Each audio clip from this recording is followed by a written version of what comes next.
Hello, नमस्कार दोस्तों। मैं हूं पुरुषोत्तम और आज हम लोग जो चर्चा करेंगे म्यूचुअल फंड में कि हम लोग जो पैसा इन्वेस्ट कर रहे हैं म्यूचुअल फंड में एसआईपी के थ्रू या लमसम के थ्रू, तो वो कितना सुरक्षित है उस पर हम लोग आज चर्चा करेंगे। तो म्यूचुअल फंड का क्या जो स्ट्रक्चर क्या है ना कि जो जिस हम लोग एएमसी में हम लोग पैसा जमा करते हैं, उस एएमसी को तैयार करने के लिए किन किन सहयोगियों की ज़रूरत होती है और सेबी इस पर किस तरह से फोकस करता है, मॉनिटरिंग करता है, वो हम लोग देखेंगे। तो हम लोग पहले जब भी कोई AMC company mutual fund company बनानी होती है, तो पहले एक स्पॉन्सर होता है जो म्यूचुअल फंड कंपनी बनाएगा। जैसे एग्जाम्पल के थ्रू ले लेते हैं कि एसबीआई बैंक है। एसबीआई बैंक एक तरह से स्पॉन्सर है एसबीआई म्यूचुअल फंड का, ठीक है। तो उसी हिसाब से स्पॉन्सर है जो एएमसी कंपनी को बनाती है, और स्पॉन्सर ही एक ट्रस्ट बनाता है। मतलब कि ये जो ट्रस्ट है, ट्रस्ट के थ्रू ही हमारा एएमसी रेगुलेट होगा। और एएमसी जो है एक रजिस्ट्रार एंड ट्रांसफर एजेंट बनाती है। और रजिस्ट्रार और ट्रांसफ़र एजेंट का क्या काम है कि हम लोग जो पैसा जमा करते हैं, तो जो इन्वेस्टर है, इन्वेस्टर का डेटा, लेखा जोखा जो भी है वो अपने पास रखता है। और हम लोग का जो पैसा है वो कस्टोडियन के पास रहता है। मतलब कि हमारा पैसा सिर्फ एक एएमसी कंपनी के पास नहीं रहता है, इन चारों लोगों को मिलाकर हमारा पैसा रखता है। ये इसके पास पैसा रहता है, ये हमारा डेटा को करता है, ये ट्रस्टी है जो ये लोग पर मॉनिटरिंग करती है, ठीक है। पैसा हमारा कहाँ है रखा हुआ, मतलब एक मान लीजिए कि एक कस्टोडियन है जो एक करंट अकाउंट बनाया जिसमें हमारा सारा का सारा पैसा रख दिया।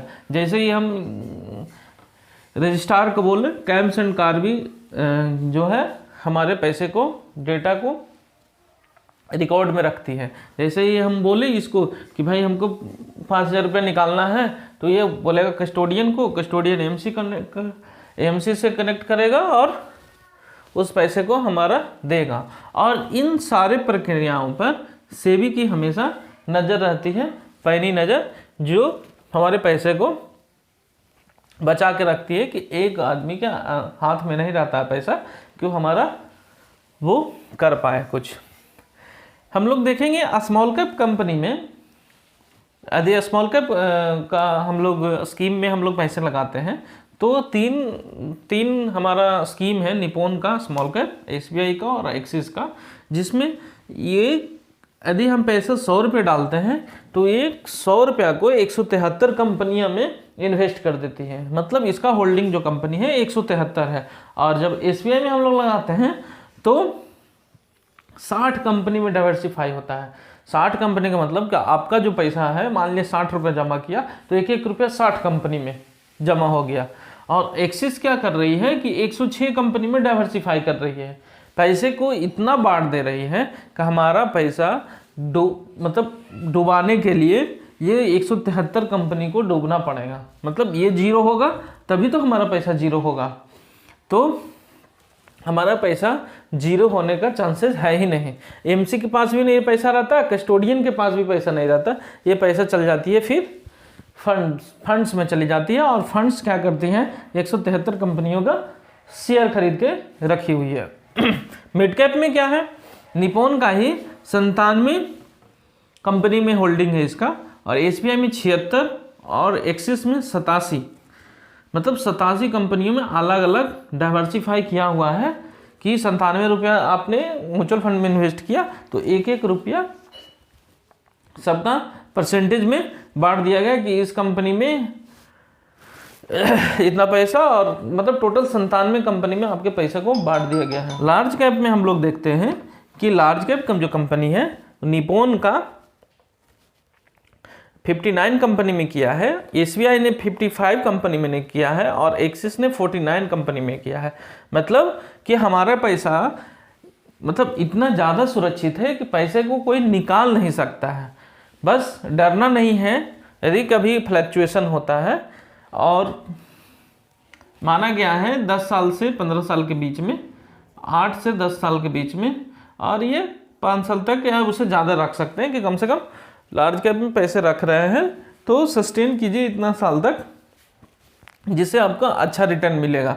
तो डरना नहीं है दोस्तों। ये 173, 60, 106, 97, 76, 87, 59, 55, 49, कहने का मतलब है कि इतने सारे कंपनियों में हमारा पैसा एक जगह नहीं रहता है, डाइवर्सिफाई हो जाता है।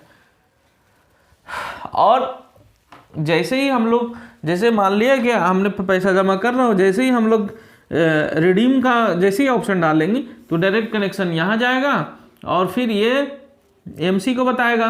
एमसी क्या करेगा, भाई हमको, भाई हमारे इन्वेस्टर पैसा मांग रहे हैं, पैसा चाहिए, तो ये कस्टोडियन से मांगेगा, तब हम आपके अकाउंट में पैसा होगा। मतलब लेन देन की प्रक्रिया, जो लेन देन की प्रक्रिया है ये यही करती है। तो हमारा किस तरह से, मतलब हमारी, हम इसका म्यूचुअल फंड का जो स्ट्रक्चर है इतना महफूज बनाया गया है कि पैसा और स्कैम होने का चांसेस ना के बराबर है।